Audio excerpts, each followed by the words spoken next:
ದಿನಾಂಕ 9/12/2025 ದೆಹಲಿ ಚಲೋ ಮುಂಡ್ರಗಿ ತಾಲೂಕು ರೈಲ್ವೆ ಹೋರಾಟ ಸಮಿತಿ ಗದಗ ಹರಪನಹಳ್ಳಿ ರೈಲ್ವೆ ಮಾರ್ಗ ರಚನೆಯ ಜಂಟಿ ಕ್ರಿಯಾ ಸಮಿತಿ ಮತ್ತು ವಿವಿಧ ಸಂಘಟನೆಗಳ ವತಿಯಿಂದ ದಿನಾಂಕ 11/12/2025 ದೆಹಲಿಯ ಜಂತರ್ ಮಂತರ್ನಲ್ಲಿ ಸುಮಾರು 1000ಕ್ಕೂ ಹೆಚ್ಚು ಜನರಿಂದ ಗದಗ ಮುಂಡ್ರಗಿ ಹೂವಿನ ಹಡಗಲಿ ಹರಪನಹಳ್ಳಿ ಹೊಸ ರೈಲ್ವೆ ಮಾರ್ಗ ಅನುಷ್ಠಾನಗೊಳಿಸಬೇಕೆಂದು ಆಗ್ರಹಿಸಿ ಪ್ರತಿಭಟನೆಯನ್ನ ನಡೆಸಿದ್ದಾರೆ. ಬಸವರಾಜ್ ನವಲಗುಂದ ಮಾತನಾಡಿದ್ದಾರೆ. ಬಸವರಾಜ ದೇಸಾಯಿ, ಧ್ರುವ ಕುಮಾರ್ ಹೂಗಾರ್ ಇನ್ನು ಇತರರು ಹಾಜರಿದ್ದರು. ಬ್ಯೂರೋ ರಿಪೋರ್ಟ್ ಅರ್ಜುನ್ ಹೊಸ್ಮನಿ, ಪ್ರಜಾ ಪವರ್ ಟಿವಿ, ಮುಂಡರ್ಗಿ.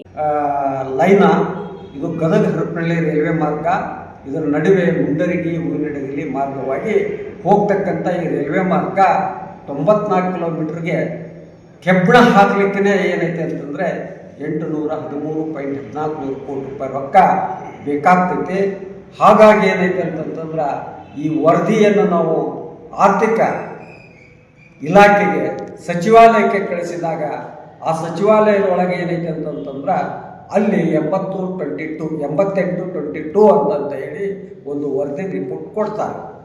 ಆ ರಿಪೋರ್ಟು 88/22 ಅಂದರೆ ಏನಂತಂತಂದರೆ ಇಷ್ಟು ರೊಕ್ಕ ಹಾಕಿದರೆ ನಾವು 22% ಇದರಿಂದ ಲಾಭ ಆಗ್ತೈತೆ, 88% ಲುಕ್ಷಣೆ ಆಗ್ತೈತಿ ಅಂತಕ್ಕಂಥ ಮಾತನ್ನು ಹೇಳಿ ಅವರು ನಮಗೆ ವರದಿ ಕೊಡ್ತಾರೆ.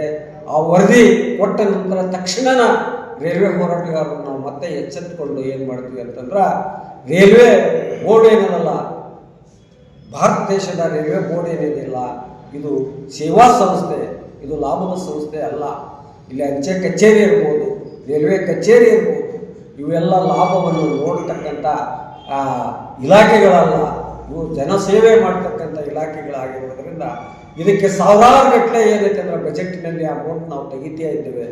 ಸಾರ್ವಜನಿಕರ ಸುಲುಕದಿಂದ ಏನೈತೆ ಅಂದರೆ ಇದನ್ನು ಅಭಿವೃದ್ಧಿ ಮಾಡ್ತಕ್ಕಂಥ ವಿಚಾರವನ್ನು ಬಂದಾಗ ಇಲ್ಲೇನೈತಿ, ಒಂದು ನಂಜುಂಡಪ್ಪನ ವರದಿಗೆ ಒಳಪಟ್ಟಿರ್ತಕ್ಕಂಥ ಹೂವಿನಹಡಗಲಿ ತಾಲೂಕು ಇರ್ಬೋದು, ಮುಂಡ್ರಗಿ ತಾಲೂಕು ಇರ್ಬೋದು, ಇದಕ್ಕೇನೈತೆ ಅಂತಂದರೆ ಇಲ್ಲಿ ರಾಷ್ಟ್ರೀಯ ಹೆದ್ದಾರಿ ಇಲ್ಲ, ರಾಜ್ಯ ಹೆದ್ದಾರಿ ಇಲ್ಲ, ಸರಿಯಾದ ಮೂಲಭೂತ ಸೌಕರ್ಯಗಳಿಲ್ಲದ ಈ ತಾಲೂಕುಗಳು ಏನದವಲ್ಲ, 335 ತಾಲೂಕು, 235 ತಾಲೂಕಿನೊಳಗೆ ಈ 2 ತಾಲೂಕು ಬಹಳ ಬರಪೀಡಿತಗೊಂಡಿರ್ತಕ್ಕಂಥ ಈ ತಾಲೂಕುಗಳಿಗೆ ಆರ್ಥಿಕವಾಗಿ, ಸಾಮಾಜಿಕವಾಗಿ, ರಾಜಕೀಯವಾಗಿ, ಶೈಕ್ಷಣಿಕವಾಗಿ ಅಭಿವೃದ್ಧಿ ಆಗಬೇಕು ಮತ್ತು ಕೈಗಾರಿಕೆಯಾಗಿ ಅಭಿವೃದ್ಧಿ ಆಗಬೇಕು. ಇಲ್ಲಿ ಕೃಷಿ ಮಾರುಕಟ್ಟೆ ಅಭಿವೃದ್ಧಿ ಆಗಬೇಕು. ಹಾಗಾಗಿ ಏನೈತೆ ಅಂತಂದ್ರೆ ಟ್ರಾನ್ಸ್ಪೋರ್ಟೇಷನ್ ಭಾಳ ಅತ್ಯವಶ್ಯಕ. ಭೂ ಟ್ರಾನ್ಸ್ಪೋರ್ಟೇಷನ್ ಒಳಗೆ ದೊಡ್ಡ ಟ್ರಾನ್ಸ್ಪೋರ್ಟೇಷನ್ ಯಾವುದಂದರೆ ಅದು ರೈಲ್ವೆ ಮಾರ್ಗ.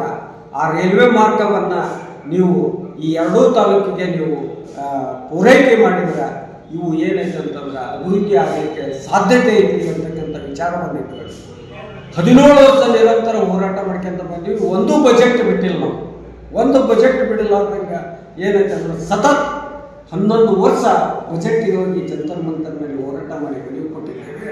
ಆ ಮನವಿ ಏನೈತೆ ಅಂತಂದ್ರೆ ಬರೇ ರಾಜಕೀಯ ಮುಖಂಡರು ಇಲ್ಲಿಂದ ಏನು ಆರಿಸಿ ಹೋಗ್ತಾರಲ್ಲ, ಅವರ ಇಚ್ಛಾಶಕ್ತಿ ಕೊರತೆಯಿಂದ ಏನೈತೆ ಅಂತಂದ್ರೆ ರೈಲ್ವೆ ನಮಗೆ ಬರ್ತಾ ಇಲ್ಲ ಅಂತಕ್ಕಂಥ ಕೊರಗು ಇಲ್ಲಿ ಜನತೆ ಕಾರಣಕ್ಕೈತಿ. ಹಾಗಾಗಿ ಏನೈತೆ ಅಂದ್ರೆ ಮತ್ತೆ ಪುನಃ ನಾವು ಈ ದಿನಾಂಕ 9/12/2025 ನಾವು ಮಂಗಳವಾರ ದಿವಸ ಜಗದ್ಗುರು ಅನ್ನದಾನೇಶ್ವರ ಜಗದ್ಗುರು ಅನ್ನದಾನೇಶ್ವರ ಚಾಲನೆ ಮಠದೊಳಗೆ ಚಾಲನೆ ಕೊಡ್ತೈತಿ, ಅಜ್ಜರು ಚಾಲನೆ ಕೊಡ್ತಾರೆ. ಇದರ ನೇತೃತ್ವವನ್ನು ಬಸವರಾಜ ದೇಸಾಯಿ ಅವರು ವಹಿಸ್ಕೊಳ್ತಾರೆ. ಹಾಗಾಗಿ ಏನಂತಂದ್ರೆ ಯೋಧ ಪ್ರಗತಿಪರ ಸಂಘಟನೆಗಳನ್ನು ಕೂಡ ಒಳಗೊಂಡಿರ್ತಕ್ಕಂಥ ಈ ಹೋರಾಟಕ್ಕೆ ಅವತ್ತ ಅಲ್ಲಿಂದ ಹೋಗಿ ನಾವು ಗದಗ ಹೋಗಿ, ಗದಗಲಿಂದ ಏನೈತೆ ಅಂತಂದ್ರೆ ಹುಬ್ಬಳ್ಳಿಗೆ ಹೋಗಿ, ಹುಬ್ಬಳ್ಳಿಯಿಂದ ಡೆಲ್ಲಿಗೆ ಟಿಕೆಟ್ ರಹಿತ ಪ್ರಯಾಣವನ್ನು ನಾವು ಅಸಹಕಾರ ಚಳವಳಿ ಮುಖಾಂತರ ಅಸಹಕಾರಗೊಂಡಿದ್ದೇವೆ. ನಾವು 10 ವರ್ಷ ಮಂಜೂರಾಗಿ ಹೋಗೈತಿ, 11 ವರ್ಷ ಸರ್ವೆ ಆಗಿ ಹೋಗೈತಿ. ಇಂಥ ಲೈನನ್ನು ನಾವು ಪಡ್ಕೊಳ್ಳಿಕ್ಕೆ ಅಸಹಕಾರ ಬಂದಿರೋದ್ರಿಂದ ಅಸಹಕಾರ ಚಳವಳಿಯನ್ನು ನಾವು ಇವತ್ತು ಬಿಂಬಿತವಾಗಿ ನಾವು ಬಸವರಾಜ ದೇಸಾಯಿ, ನಾವು ಧ್ರುವ ಕುಮಾರ್ ಹೂಗಾರ್, ದ್ಯಾಮಣ್ಣವರು ಮತ್ತು ಯುವತ ಪ್ರಗತಿಪರ ಸಂಘಟನೆಗಳು ಒಗ್ಗೂಡಿಕೊಂಡು ಏನೈತೆ ಅಂದ್ರೆ ನಾವು ಈ ಪ್ರತಿಭಟನೆಯನ್ನು ಅಂದ್ಕೊಂಡಿದ್ದೇವೆ. ಅವತ್ತ ಏನೈತೆ ಅಂತಂದ್ರೆ 9ನೇ ತಾರೀಕಿನಿಂದ ಹೋಗಿ 11ನೇ ತಾರೀಕು 12/2025 ಜಂತರ್ ಮಂತರ್ನಲ್ಲಿ ಉಗ್ರ ಪ್ರತಿಭಟನೆಯನ್ನು ನಡೆಸಿ ನಾವೇನಂತಂದ್ರೆ ಸನ್ಮಾನ್ಯ ಪ್ರಧಾನಮಂತ್ರಿ ನರೇಂದ್ರ ಮೋದಿ ಮತ್ತು ಅಶ್ವಿನಿ ವೈಷ್ಣವಿ ರೈಲ್ವೆ ಮಂತ್ರಿ ಸೋಮಣ್ಣ ಮತ್ತು ನಿರ್ಮಲಾ ಸೀತಾರಾಮನ್ ವಿತ್ತ ಸಚಿವೆ ಮತ್ತು ಗೃಹ ಸಚಿವ ಅಮಿತ್ ಶಾ ಒಟ್ಟ 5 ಮನವಿ ಪತ್ರಗಳನ್ನು ಅವತ್ತ ಬಸವರಾಜ ದೇಸಾಯಿ ಅವರ ನೇತೃತ್ವದಲ್ಲಿ ನಾವು ನೀಡ್ತಾ ಇದ್ದೇವೆ ಅಂತಕ್ಕಂಥ ಮಾತನ್ನು ಹೇಳಿ ಬಸವರಾಜ ಯಲ್ಲಪ್ಪ ನವಲಗುಂದ ಸಂಸ್ಥಾಪಕ ಅಧ್ಯಕ್ಷರು ಗದಗ ಹರಪನಹಳ್ಳಿ ರೈಲ್ವೆ ಮಾರ್ಗ ಜಂಟಿ ಕ್ರಿಯಾ ಸಮಿತಿ ಮುಂಡರಿ